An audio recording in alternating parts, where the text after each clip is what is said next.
እሺ ሪባ ወይንም ወለድ ከታላላቅ ወንጀሎች መካከል ነው፣ ሐራም ነው። በመጀመሪያ አላህ ስብሓነ ወተዓላ ከልክሏል። ነቢ ሰለላሁ ዐለይሂ ወሰለም ከልክለዋል። አላህ በቁርአን ላይ ወአሐለ ላሁ ልበይዐ ወሐረመ ሪባ ይላል።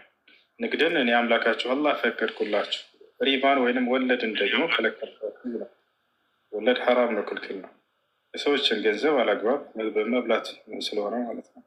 በሌላ ቦታ ላይ አላህ ስብሓነ ወተዓላ ያ አዩሃ አለዚነ አመኑ እተቁላህ ወዘሩ ማ በቂየ ሚነ ሪባ ኢን ኩንቱም ሙእሚኒን፣ እኔን አላህን ፍሩ ካለ በኋላ ከወለድ ራቁ፣ ከሪባ ራቁ እያለ አላህ ስብሐነ ወተዓላ ይከለክለናል።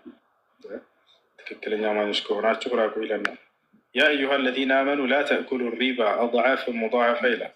እናንተ ያመናችሁ ወለድ ሪባን አትብሉ እያለ ይከለክለናል ማለት ነው። አይቻልም። ስለዚህ ይህንን እያወቀ ያበላ ሰው ሁለቱም ምንድን ናቸው? ትልቅ ወንጀል ላይ የወደቁ ሰዎች ናቸው።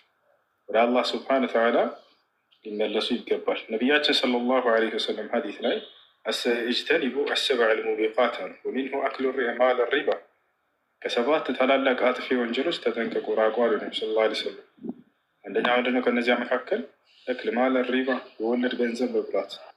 ስለዚህ ከዚህ ነገር ሰዎች ሊጠነቀቁ ይገባል። ይህን ያደረገ ሰው ታዲያ አሁን ከተውበተ ምንድነው የሚጠበቅበት? አንደኛ ወደ አላህ ተውበት ማድረግ፣ ዳግም ወደ ሪባ ላይ መለስ። ሁለተኛ ምንድነው? በቻለው አቅም ሰደቃ ማድረግ። በገንዘብ በኩል ሰውየው ኃጢአት አድርጎ ከሆነ ያንን የሚያካክስለት ሰደቃ ያድርግ።